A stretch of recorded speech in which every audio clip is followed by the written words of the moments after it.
Bonjour tout le monde et bienvenue dans cette vidéo sur comment rentrer des mandats exclusifs à tous les coups. Et avant d'entrer dans le vif du sujet, comme d'habitude, je vous propose de vous installer confortablement, de vous servir une petite boisson et c'est parti.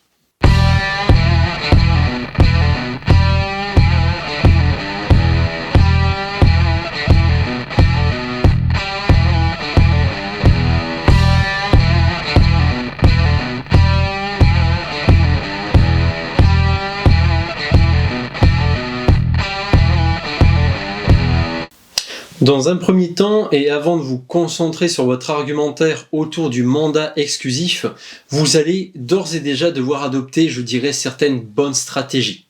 Vous allez pour ce faire devoir identifier les demandes de vos acquéreurs. Dans ce premier point, il va être intéressant par exemple de pouvoir faire le point sur les différentes fiches acquéreurs que vous avez pu remplir ces dernières semaines ou ces derniers mois, qui vont pouvoir vous fournir des renseignements précieux sur les différentes demandes et les recherches précises de ces fameuses personnes. Vous allez même pouvoir visualiser, pourquoi pas, les dernières ventes sur votre zone de chalandise afin, une nouvelle fois, d'identifier le type ou les types de biens immobiliers qui se vendent le plus en ce moment pour pouvoir vous focaliser là-dessus ensuite lors de vos prospections. L'objectif va être ensuite de regrouper l'ensemble de ces infos afin de pouvoir établir des critères de recherche qui reviennent le plus souvent, comme par exemple une maison, un appartement, même un terrain, pourquoi pas, les surfaces habitables, le nombre de pièces, la présence ou non d'un extérieur, une zone géographique bien spécifique et surtout un certain budget. Une fois ce regroupement d'infos effectué, vous allez pouvoir déterminer la réelle demande en immobilier sur votre secteur. Dites-vous qu'ensuite, la meilleure des stratégies va consister à ne proposer que des mandats exclusifs.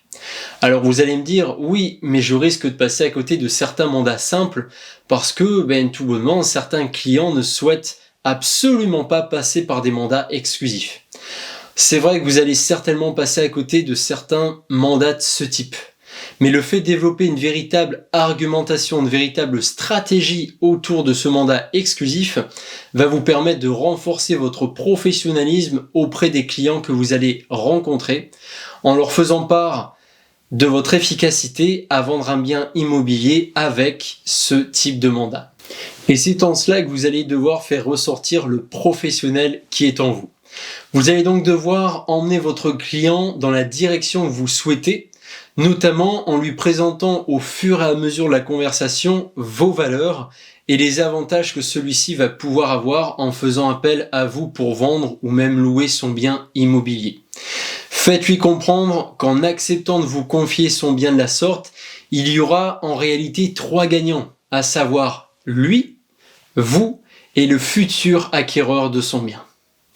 Pourquoi ? Tout simplement parce qu'avec ce type de mandat, vous, de votre côté, vous allez pouvoir conserver plus facilement vos honoraires, ce qui est vrai, mais qu'à côté de ça, votre client aura des chances de vendre qui vont être décuplées puisque, en se basant sur les statistiques, un bien en exclusivité débouche en général sur une vente en moins de 3 mois et ce, dans environ 80% des cas, contre en moyenne 55% pour les mandats simples.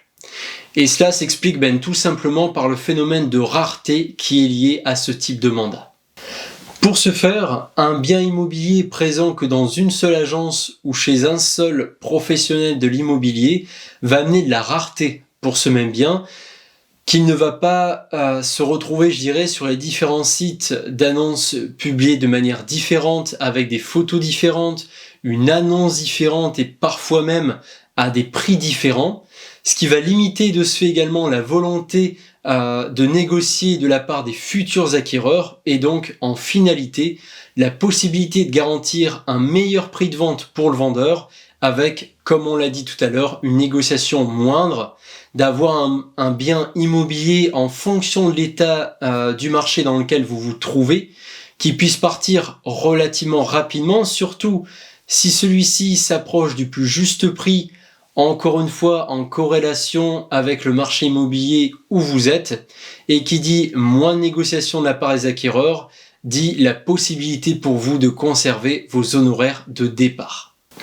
Vous allez également pouvoir faire comprendre à votre client que travailler avec un mandat exclusif, c'est également pour vous la volonté de miser sur le qualitatif plutôt que le quantitatif, et donc de renforcer ce sentiment de confiance entre vous et votre client. Vous allez également pouvoir accorder tout le temps nécessaire à la réalisation des visites, et je pense notamment au fait de pouvoir programmer ces mêmes visites sur des créneaux horaires qui puissent le mieux convenir à votre client, puisqu'aucun autre professionnel ne risquera de passer avant vous. Mais aussi pouvoir l'accompagner au mieux dans toutes les démarches liées à la vente de son logement, et ce jusqu'à la signature de l'acte authentique devant notaire. Ce sera également l'occasion pour vous de mettre en avant certains services pratiqués uniquement dans le cadre de ce type de mandat, si vous le faites aujourd'hui, comme par exemple la prise en charge de diagnostic technique ou encore un service de déménagement, pourquoi pas.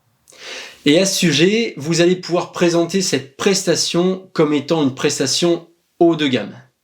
Ça peut passer par plusieurs points, notamment la présentation de l'estimation, que vous allez soigner peut-être un peu plus en l'enrichissant de différents documents complémentaires dédiés une nouvelle fois au propriétaire pour qu'il puisse se faire une idée de pourquoi vous lui proposez ce prix-là et pas un autre.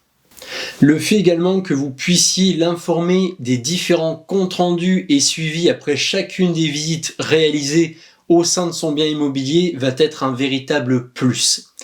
Misez également sur le type de communication qui va vous permettre de mettre son bien, son logement en valeur, à savoir le fait d'opter pour des photographies immobilières professionnelles, la réalisation d'une visite virtuelle ou un home staging 3D si le bien s'y prête évidemment, la diffusion de son bien sur vos réseaux sociaux, dans votre vitrine si vous possédez une agence physique bien entendu, sur les principaux sites d'annonces utilisés aujourd'hui, etc. Et chose importante également, le choix du futur acquéreur.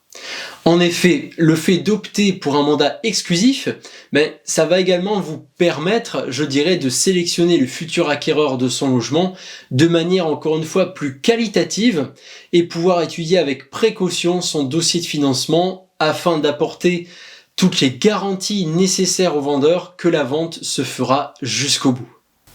Le point suivant va concerner le rendez-vous client.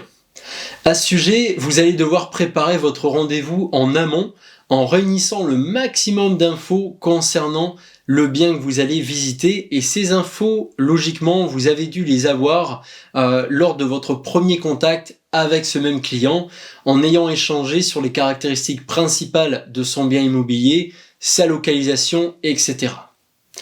Grâce à toutes ces infos, vous allez notamment pouvoir réaliser une première étude de marché en tenant compte des différents biens autour vendus ou encore actuellement proposés à la vente. À ce sujet, je vous oriente sur la vidéo que j'ai postée sur la base DVF qui vous permet de récupérer très facilement ces infos et en plus de ça d'établir un rapport d'estimation de qualité et professionnel. L'objectif est ici de pouvoir avoir une première idée du prix avant même l'heure du rendez-vous, même si bien entendu vous allez devoir tenir compte des éléments que vous allez découvrir ce même jour et aussi des espérances, j'ai envie de dire, du vendeur sur le prix qu'il souhaite tirer de son bien. Un second point important va être de découvrir le client avant le bien immobilier. C'est une chose qui est souvent négligée parce qu'on a toujours tendance à se baser sur les éléments relatifs au bien, mais le plus important au départ va être de connaître les réelles motivations du client. Le fait d'être à l'écoute de votre client va vous permettre d'emmagasiner bon nombre d'infos concernant son projet de vente et de pouvoir les traiter au fur et à mesure de la discussion. Ça va éviter de froisser d'entrée de jeu votre client en lui parlant de choses et d'autres qui ne correspondent pas du tout à son objectif personnel. L'objectif est très simple. Lors de votre arrivée, présentez-vous simplement, présentez votre agence ou votre réseau et ensuite laissez votre client parler, vous faire découvrir son bien immobilier et son projet. N'hésitez pas également à synchroniser votre manière de vous exprimer avec la sienne. Je m'explique. Si vous avez en face de vous une personne relativement timide, relativement calme, évitez d'être extravagant, de parler fort, mais au contraire, calez-vous sur son expression, sur sa personnalité. Et à l'inverse, si votre client est plutôt du genre grande gueule, sans que ce soit péjoratif bien sûr, faites de même, même si ce n'est pas forcément votre personnalité, ça vous évitera de vous faire écraser entre guillemets par celui-ci et de ne pas pouvoir en placer une lors du rendez-vous. Le point suivant concerne l'expérience client. Vous allez devoir miser sur cette expérience si vous souhaitez obtenir ce type de mandat. L'objectif va être de vous affirmer comme étant la personne de la situation en lien avec le projet immobilier de votre client. Surtout, je dirais, si vous avez affaire à une personne relativement fragile ou stressée par l'idée de vendre son logement, puisque, on le sait tous, il y a toujours un côté affectif, un côté émotionnel qui ressort en général. Et le premier conseil que je peux vous donner, c'est surtout de ne jamais couper la parole à votre client. Si celui-ci souhaite se confier à vous, que ce soit en vous parlant de son projet ou d'expérience plus personnelle, n'hésitez pas à prendre un peu de temps pour l'écouter, pour écouter ce qu'il a à vous dire, tout simplement. En général, lorsqu'une personne va vous parler de la sorte, dites-vous qu'une relation de confiance commence à s'établir entre vous et c'est justement ce que nous recherchons. N'hésitez pas également à échanger le plus possible avec lui afin de renforcer ce sentiment de soutien que vous allez pouvoir lui apporter et faire preuve d'empathie également. Si au cours de la discussion, votre client soulève un point avec lequel vous n'êtes pas d'accord, ne le contredisez pas, allez dans son sens et si besoin, nous l'avons dit tout à l'heure, vous y reviendrez par la suite pour argumenter votre raisonnement sans passer nécessairement par cette confrontation, ce qui fera perdre ce fameux sentiment de confiance. Si vous avez une chose à retenir, c'est très simple, il s'agit de pouvoir ancrer une relation entre deux êtres humains et non pas entre un commercial et son client, c'est ce qui fera toute la différence. Il se peut même que dans certains cas, votre client vous donne déjà une indication sur le prix de vente de son bien, qui pourra souvent être supérieur au prix du marché sans même que vous lui ayez parlé d'estimation. D'où l'intérêt d'avoir réuni des infos à ce sujet en amont de votre rendez-vous pour pouvoir une nouvelle fois argumenter auprès de votre client. Et avant même de parler prix, de parler honoraire ou quoi que ce soit d'autre, vous allez devoir proposer vos services. Sur ce point, l'objectif est également très simple. C'est que votre client comprenne ce qu'il a à gagner en passant par vous et indirectement par ce type de mandat. Devoir, entre guillemets, comprendre ce qu'il va récupérer d'un point de vue financier et non pas combien vous allez prendre sur la vente de son logement. Dans tous les cas, lorsque vous allez remettre l'estimation à votre client, celui-ci ne va plus être en mesure de réfléchir correctement, j'ai envie de dire, puisqu'il ne va se concentrer que sur le prix que vous lui aurez donné. C'est pour cela qu'il est important de d'abord mettre en avant vos services dans ce sens. Et enfin, vous allez devoir transformer le négatif en positif. Le rendez-vous client se termine, vous avez pris le temps d'écouter votre interlocuteur, de soulever tous les points importants, de lui avoir présenté vos services, il est maintenant temps de lui proposer ce fameux mandat exclusif de vente. 3 cas vont pouvoir se présenter. Le premier, votre client est totalement convaincu par votre argumentaire que vous avez pu tenir tout au long de votre rencontre et est tout à fait d'accord avec l'idée de signer ce type de mandat. Dans ce cas, aucun problème, vous avez gagné. Deuxième cas, votre client ne souhaite absolument pas signer ce genre de contrat et en est totalement convaincu. Dans ce cas, vous pouvez tenter une nouvelle fois d'argumenter sans rentrer, j'ai envie de dire, dans une confrontation comme on l'a dit tout à l'heure, mais si vous voyez que ça n'aboutit toujours à rien, tentez toujours votre chance sur un mandat simple, ce sera toujours mieux que de repartir bredouille. Et troisième cas, votre client ne souhaite pas signer de mandat exclusif parce qu'il émet encore certains freins que vous allez donc devoir lever. Et dans ce cas précis, n'hésitez pas à lui demander ce qui l'empêche de partir sur ce type de partenariat. Et rassurez-le une nouvelle fois avec toute l'argumentation que vous avez préparée en amont. Dans ce cas de figure, il vous reste une toute petite chance d'obtenir un mandat de vente en exclusivité. Et le tout dernier point, si ce n'est l'un des plus importants, va être de ne pas parler d'exclusivité tout au long du rendez-vous, du début jusqu'à la fin. Optez plutôt pour des termes comme mandat premium, mandat de confiance, partenariat. Tous ces termes vont éviter à votre client de prendre peur dès lors que vous allez prononcer le fameux mot exclusivité. La vidéo se termine, j'espère qu'elle vous aura plu et apporté certains conseils pour vous aider à récupérer davantage de mandats exclusifs.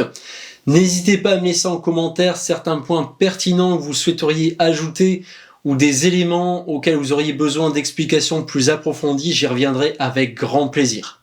Sur ce, je vous dis à lundi prochain, 10 h, et surtout, bon immobilier à tous.